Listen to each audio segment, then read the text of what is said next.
దేవుడికి వందనాలు. అలాగే పాస్టర్ గారు భాస్కరరావు గారికి, పాస్టర్ గారికి, అలాగే సంఘ పెద్దలు, మరి చక్కటి మాస్టర్ గారు, అలాగే పాస్టర్ గారు కూడా ఆయన ఉండడం కూడా నాకు చాలా సంతోషం. ఆయన ముందు మాట్లాడేంత అనుభవం అయితే నాకు లేదు, కానీ మాట్లాడడానికి అవకాశం వచ్చింది దేవుడికి వందనాలు. అలాగే అందరికీ, మీ అందరికీ ముఖ్యంగా పరువుపెట్టి వందనాలు. దేవుని బిడ్డారా, దేవుడు నా హృదయంలో పెట్టిన మాటలు ఎంతో ధ్యానపూర్వకంగా మరి మీ ముందు నిలబడి ఉన్నాను. హల్లెలూయా. ముందుగా నాకున్న అనుభవాల నుంచి దేవుని వాక్యంలోకి వెళ్తాను. అయితే నా దగ్గర ఇద్దరు పనివారు ఉన్నారు. ఒక పనివారికి ఒక వ్యక్తికి మాటలు బాగా వచ్చు, చెవు బాగా వినబడుతుంది. రెండో వ్యక్తికి మాటలు రావు, చెవుడు వినబడుతుంది. శ్రద్ధగా ఆలకించాలి, చాలా ముఖ్యమైన విషయాలు ఉన్నాయి. అయితే నేను ఒక పని మీద పంపించినప్పుడు మాటలు వచ్చినోడికి వినబడుతున్నవాడికి చెప్పడం సులువా, మాటలు రానోడికి వినబడలేనోడికి చెప్పడం సులువా?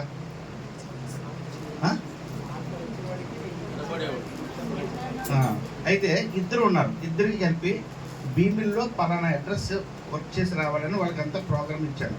ప్రోగ్రామ్ అంతా ఇచ్చిన తర్వాత వాళ్ళేమో పెట్లు పట్టుకుని బయలుదేరి వెళ్తున్నప్పుడు ఎందుకన్నా మంచిది ఒకసారి ఆగండి అని కస్టమర్కి ఫోన్ చేశాను. కస్టమర్ చేశాడు. చేసిన తర్వాత మాట్లాడేసాను, ఫోన్ పెట్టేసిన తర్వాత ఈ మాటలు వచ్చిన కుర్రాడు సామాన్లు పట్టుకుని బయలుదేరుతున్నాడు. ఈ మాటలు రాని కుర్రాడు సామాన్లు లోపల సర్దుతున్నాడు. అర్థమైంది మీకు?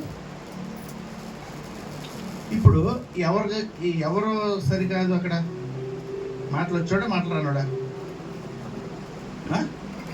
మాటలు వచ్చినాడు సామాను పట్టుకుని వెళ్తున్నాడు, మాటలు రానాడు లోపల సర్దేస్తున్నాడు ఈ సామాన్లు. ఇద్దరులోకి ఎవరు తెలివైన వాళ్ళు? చెప్పాలి. టైం లేదు నాకు, చాలా తక్కువ టైంలోనే ఎక్కువ విషయాలు చెప్పడానికి సిద్ధపడొచ్చాను. ఎవరు? సరే నేను చెప్పేస్తున్నాను. మాటలు వచ్చిన వ్యక్తి, చెవులు ఉన్న వ్యక్తి సామాన్ పట్టుకుని వెళ్ళిపోవడం రెడీ అయిపోయింది. ఎందుకంటే ముందు చెప్పాను కదా, ప్రోగ్రామ్ ఇచ్చాను కదా, ఆ ప్రోగ్రామ్ ప్రకారం ఫిక్స్ అయిపోయాడు. మాటలు రాని వ్యక్తి నా లిప్ మూమెంట్, నా ఫీలింగ్ను చూసి అక్కడ వర్క్ క్యాన్సిల్ అయిపోయింది, ఇప్పుడు వద్దని సామాన్ అవసరం. హల్లెలూయా. ఏంటంటే మంచి మాటలు ఐదో మాట చెప్పండి, మీరు ఏ మాట చెప్తారో అనుకున్నవాడికి చెప్తాను ఇది. అయితే దేవుని బిడ్డారా, మీరు ఒకప్పుడు మనము అన్ని ఆచారాల నుంచి వచ్చిన వాడు, అవునా? మనకి అక్కడ భక్తి అంటే ఒక విధానం అలవాటు అయిపోయింది, అవునా? ఇక్కడ మన దేవుడు నువ్వు అక్కడ ఏదైనా చేసుకో, నీ ఇష్టం వచ్చిన ఏ పని చేసుకో, తప్పిపోయిన వాళ్ళే. కానీ ఇక్కడ ఎవరి దగ్గరికి వచ్చాము? నిజ దేవుడు, రక్షకుడు మన కోసం ఎవరు ఎటువంటి త్యాగం చేయలేదు. అటువంటి గొప్ప త్యాగం పరమ నుంచి భూమి దిగి రావడమే ఒక గొప్ప విషయం. అయితే అందరూ కూడా బ్రతకడానికి పుట్టారు, ఈయనొక్కడే మరణించడానికి పుట్టాడు, నీ కోసం, నా కోసం, అవునా కదా? మరణించడానికి పుట్టిన ఎవరు లేరండి భూమి మీద. మరణించడానికి పుట్టింది ఒకే ఒక నరుడుగాను దేవుడుగాను ప్రభువైన యేసుక్రీస్తు వారే. అయితే నరుడు ఎందుకు ఆయన మరణించడానికి పుట్టాడంటే నువ్వు నేను పాపం కాబట్టి, అవునా? ఆ పాపం నుంచి విడిపించడానికి కాబట్టి, అవునా? అయితే ఇక్కడ పాపం నుంచి విడిపించాలంటే ఈ నరుడు ఎంతటి, ఎందుకు? భర్తే భార్యకి సిరాకు, భార్య భర్తకు సిరాకు, బిడ్డలే తల్లిదండ్రులకు సిరాకు, తల్లిదండ్రులే బిడ్డలకు సిరాకు. లేదు నా జీవితాంతం నా భర్తకి ఇష్టం వచ్చినట్టు బతికానన్న వాళ్ళకి రానున్నారా? లేదు నా జీవితాంతం భార్యకి ఇష్టపడిన ఉండదు. కానీ దేవుడు అండి మనకి ఎంత ప్రేమ పెట్టాడంటే, భూమి మీద ఉన్న ఇన్ని ప్రజలు కూడా ప్రభువుని ఆయాస పెడతానే ఉన్నారండి. నేను ప్రభువుని నేను మహిమపరుస్తున్నప్పుడు ఇక్కడ ఆరాధనలోను, పాటలు పాడడం ఆయన టాలెంట్, మ్యూజిక్ వాయించడంలో టాలెంట్, ఏదైతే వాకింగ్ చెప్పుకోవడం టాలెంట్, లేకపోతే సర్ది టాలెంట్ ఉండొచ్చు. కానీ రోమా సైనికులు అతన్ని చిత్రహింసలు చేశారంటారు, కానీ ఆయన అందుకే పుట్టాడు కాబట్టి ఆయన బాధ లేదు. కానీ నిన్ను నన్ను కన్ని పెంచి పోషిస్తున్న దేవుడు నీ వల్ల నా వల్ల ఆయన చిత్రహింసలు గురయ్యాడు. హల్లెలూయా. శిలువ మీద ఆయన ప్రాణం త్యాగం అంతా కూడా ఏంటంటే నీ గురించి, నా గురించి, అవునా? ఆయన స్వరం వింటున్నామని చెబుతూ, ఆయన చిత్తాన్ని నెరవేరుస్తున్నామని చెప్తూ, లోకంలో దేవుని పెట్టామని చెప్పుకుంటూ అబద్ధాలు ఆడడం మానేసామా? అత్యాసనం మానేసామా? దురాలోచనలు మానేసామా? దేవుడు చెప్పి ఇవన్నీ చెప్పాడు. ఇవన్నీ ఎవరైతే మానేస్తారో ఆయన ఆరాధించేవారు, ఆయన మాట నెరవేర్చేవారే ఆయన ఆరాధించేవారు. మనం ఇంతకు ముందులాగా ప్రతి సంవత్సరానికి ఒకసారి చూడండి, ఎవరైనా బిడ్డ తల్లి పుట్టినరోజు చేయాలనుకోండి, ఆ తల్లికి ఏంటి ఇష్టం? సంవత్సరం సంవత్సరం సంవత్సరం సంవత్సరం బిడ్డ ఎదుగుతే ముఖ్యం, అవునా? ఐదో సంవత్సరం ఒకటి పాస్ అవ్వాలి. అలాగే పెద్ద అయిన తర్వాత డాక్టర్ చదివిస్తే డాక్టర్లో. కానీ ఈ అమ్మాయి ఏం చేస్తుంది, లేకపోతే ఈ అబ్బాయి ఏం చేస్తున్న బిడ్డలో, మా అమ్మ నన్ను కనడానికి ఎంత కష్టపడిందని ఆ పురుడు తాలూకు సామాన్లన్నీ తెచ్చుకుని ఆ అమ్మాయిసిన అరుపులన్నీ కూడా టేబుల్ కట్టి ట్రై చేస్తుందంట. అదండి ఆ తల్లికి ఇష్టం, ఆ తండ్రికి అదే ఇష్టం. ఏంటి ఇష్టం?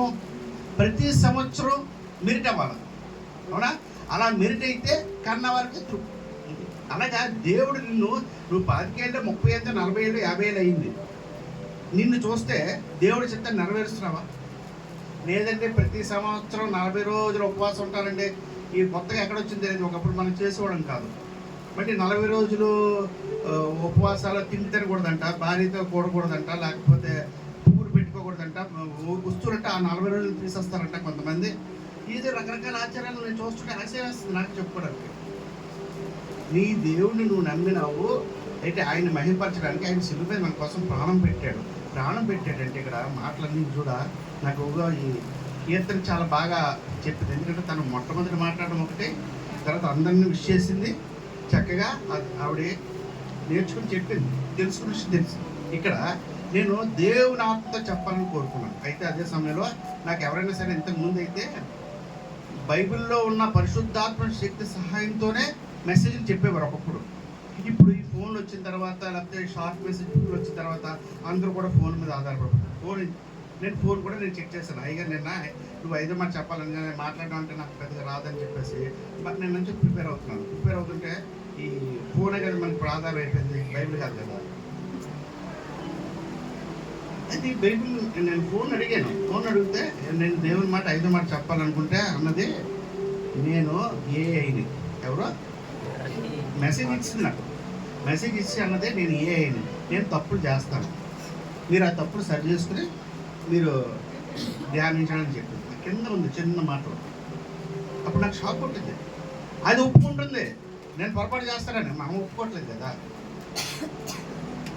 మనం ఒప్పుకుంటున్నామండి. ఒప్పుకుంటే మన మొక్కలు ఎలాగుంటాయా, విరుగుతూ ఉంటాయి, అవునా? ఆచారాలు చేసుకునే సమస్య నుంచి ఇక్కడ నాకు ఇచ్చిన లేఖన భాగంలో నేను వస్తున్నాను. ఇంతవరకు ఏంటంటే దేవుడు నా హృదయంలో పెట్టిన మాటలు ఏంటంటే, అయితే నీ వల్ల దేవుడు మహిమపరచబడుతున్నాడా, లోకం మహిమపరచబడుతుందా, నీ ఉద్దేశాలు మహిమపరచబడుతున్నాయా, నీ చిత్తం దేవుడి చిత్తం కాకుండా నీ చిత్తం జరిగించడానికి దేవుడి దగ్గరికి వచ్చావా? దేవుడి చిత్తం జరిగించడానికి ఆయన శిలువ ధ్యానం చేసుకోవడం మనం వచ్చాం. అయితే 5వ మాట నేను చెప్తాను. లేఖనము నెరవేరినట్లు నేను దప్పుకొనుచున్నాను.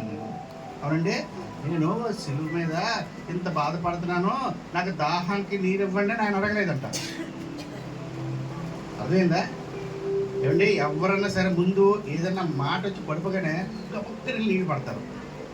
ఆడు మనకి శత్రువైనా మిత్రువైనా ఆడు ఏదైనా సరే వెళ్ళి నీళ్ళు పడతారు. అంటే అతను అంత అలిసిపోయాడు. ఇక్కడ దేవుడు కూడా అలిసిపోయాడు. ఎలా అలిసిపోయాడు? ఆయన శరీరం మీద ఆయన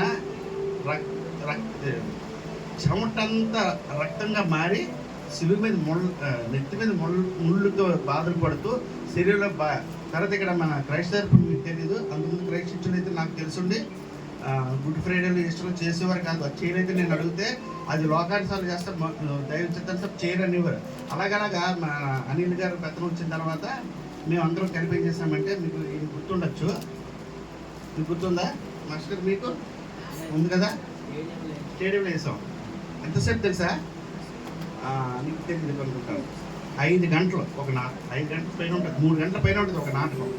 అయితే నాటకానికి ఏంటంటే ఒక్కొక్క మాట చెప్తున్నంతసేపు ఇది నిజంగా యేసుప్రభు వారిని శిలువ మీద ఇలాగా చేతులు చాచి ఒక్కొక్క వ్యక్తి డ్రామా చాలా, ఇది మీరు మర్చిపోయింటారు. అప్పుడు వీడియోలు లేవు, కెమెరాలు లేవు, రికార్డ్ చేయలేదు, చేసినా మనకి ఇవ్వలేదు, అది సరిగ్గా చేయలేకపోయారు. కానీ నాటకం కూడా బాగా చేసాం. ఎందుకంటే 3 గంటల సేపు.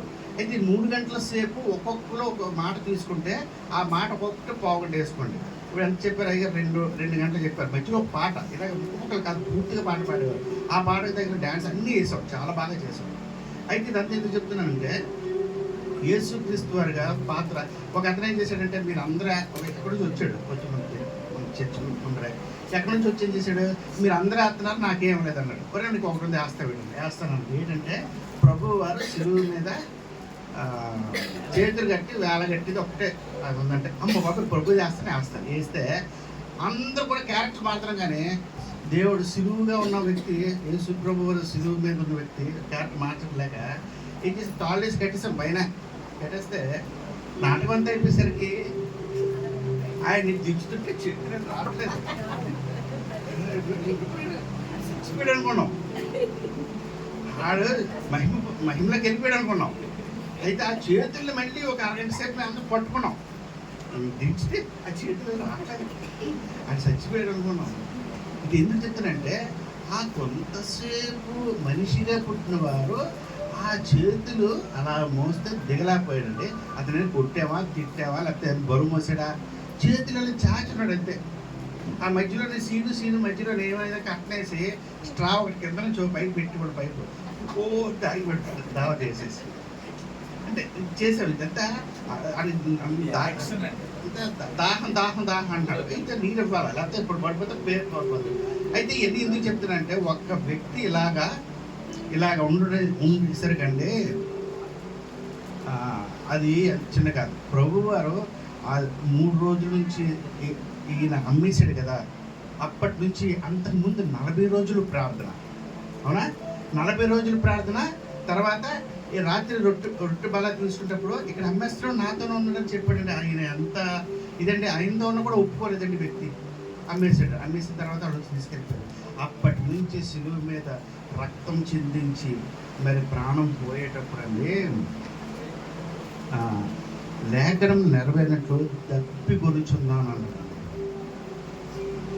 ఏమి నెరవేర్చాలంటే లేఖనాలు నెరవేరంటే దప్పి. అంతేకాని నా శరీరం ఎంత బాధపడింది మంచినీళ్ళు పడ్డాను కాదు. అప్పుడు ఏం చేశారండి, చిరకా చేదు ఏంటి ఎంత చేదుగా ఉంటుందో అది నాలుగు తగ్గించారు. ఇప్పుడు అదంతా కన్నీరు కాచి మిమ్మల్ని చేయడం నాకు పెద్ద పనేం కాదు. కానీ నీవు నేను కూడా ఆయన స్వరం విని కూడా ఆయనకి నువ్వు చేదు అనుభవాన్ని ఇస్తున్నావా, ఆయనకి నచ్చిన మాటలు చేస్తున్నావా? హల్లెలూయా. ఆడు చేదు ఇవ్వలేదండి, నువ్వు నేను చేదు జీవితాన్ని ఆయన మనకు ఎంతో ప్రాణం పెట్టి ఎంతో ఆయన చెప్పిన మాటలు విన్నవారైతే ఆయనకి మంచిని ఇచ్చినవాడు. ఆయన చెప్పినట్టు వినకుండా మన స్వార్థం పనులన్నీ చేస్తుంటే ఏమవుతుందంటే ఆయనకి చేదు చిరగా మనం అందించామండి. రోమ సైన్యులు ఆయనకి శ్రమ పెట్టినప్పుడు ఆయన శ్రద్ధ కూడా వచ్చాడు, కానీ నిన్ను నన్ను రక్షించాడు. కానీ నువ్వు నేను చేస్తున్న పని ఏంటి, చేదు చిరగా అందిస్తున్నాం. ఈ వేళ ఈ ఉదయకాల సమయంలో మనం ఆయన ధ్యానించడం కాదు, కానీ నిత్యం అనుదిన జీవితంలో ఏంటంటే ఆయన దట్టుకొని ఉన్నాడు. ఏంటి, ఆత్మల ఎడల భారం కలిగి ఉన్నాడు. అవునా, సమరయ స్త్రీ దగ్గరికి వచ్చేది నాకు దాహానికి నీళ్ళు ఇమ్మన్నాడు. ఏంటి, ఈవిడ ఇవ్వకపోతే ఆయనకి నీళ్ళు దొరకవండి, ఈ నువ్వు దగ్గర ఏది వచ్చాడు.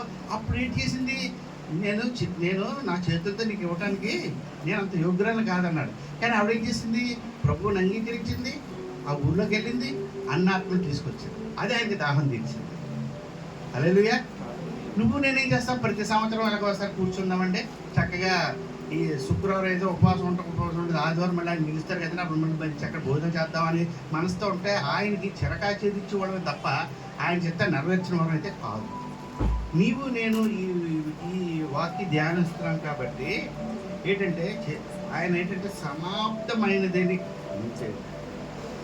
దట్టు కొలుచున్నానని నాకు ఇచ్చిన మాటలు నేను కరెక్ట్గా నెరవేర్చించానని నేను అనుకుంటున్నాను. ఆయన ఏ దాహంతో ఉన్నాడో ఆ దాహం తీర్చాలి. హల్లెలూయా. ఇప్పుడు మా ఇంటికి వెళ్ళాను, నాకు తలపోటు వస్తుంది, నేను భోజనం టైంకి వెళ్ళాను, నాకు తలపోటు వస్తుందని మా ఇంట్లో గ్రహించి భోజనానికి కొంత టైం తీసుకుంటున్నాను, మీకు తలపోటు వస్తుందని టీ ఇవ్వాలి. అంతేకాని నన్ను భోజనం అడిగాను, ఈవేళ భోజనం పెట్టేసి టీ ఇవ్వకపోతే తలపోటు. అయితే ఏంటంటే హృదయాన్ని ఎవరైతే దర్శిస్తారో, ఆ హృదయానుసారంగా ఎవరైతే ఆలోచిస్తారో, ఆ హృదయానికి ఏం కావాలో చేస్తారో. చూడండి, ఇందాక చెప్పారు బిడ్డలు తల్లిదండ్రులు ఎన్ని వాళ్ళకి ఇష్టమైంది మనం చేస్తేనే వారిని మనం గౌరవించినట్టు, మహిమపరిచినట్టు, వాళ్ళని మనం ప్రేమించినట్టు, ఆదరించినట్టు.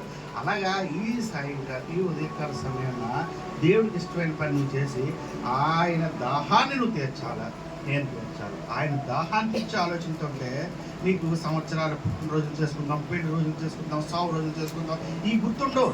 అనుక్షణం ఆయన ఏం చెప్పాడు? సమయం అనగా అసమయం అనక. అంతేగాని అన్యులు ఒక రోజు పెట్టుకుంటారు, ఆ రోజు దాని ధర్మాలు చేస్తారు, మిగతా రోజు దోచుకుంటారు. అన్యులు ఒక రోజు పెట్టుకుంటారు, ఆ రోజులో కొంచెం పవిత్రంగా ఉంటారు, ఆ తర్వాత ఇష్టం బ్రతుకుతారు. నీవు నేనేంటంటే సమయం అనక అసమయం అనక ఆయన చిత్తాన్ని నెరవేర్చమన్నారు. అలాగా నీవు 10 మంది ఉన్నా ఒకలాగా ఉండాలా, ఒక్కరితో ఉన్నా ఇంట్లో ఒకలాగా ఉండాలా. అలాగే దేవుడిని మహిమపరుస్తుంటే ఆయనకు దాహం తీర్చింది. సమరేశ్వరి ఏం చేసింది? దాహం తీర్చింది ఆయన. అవునా? ఆయన జీవజల నదులు ఆయనలో ఉన్నాయని అన్నాడు. అవునా? ఆయన ఎలాంటి సరే ఇవ్వగలిగే శక్తివంతులు, సామర్థ్యం ఉన్న వ్యక్తి.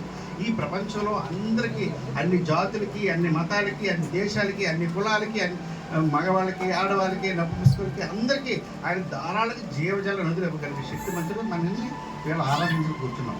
ఆయన చిత్తాన్ని గుర్తెరిగి ఆయన ఉద్దేశాలు నడుచుకునే వారు ధైర్యం. హల్లెలూయా. దేవుడు ఇచ్చిన మాట కొద్ది నిమిషాలు నేను చెప్పాను, నేను నమ్ముతున్నాను. నేను పొరపాటు ఉంటే మరి పెద్దవారు మరి నన్ను సరి చేయాలి, మనం సరి చేయాలి, మీరు కూడా అంత వాక్యం తెలిసిన వాళ్ళు సరి చేయాలని చెప్పేసి ప్రభు అయిన దేవుని మాటలో నాకు ఇంతతో ముగిస్తున్నాను. ఆమె ప్రైజ్ థ్యాంక్ యూ.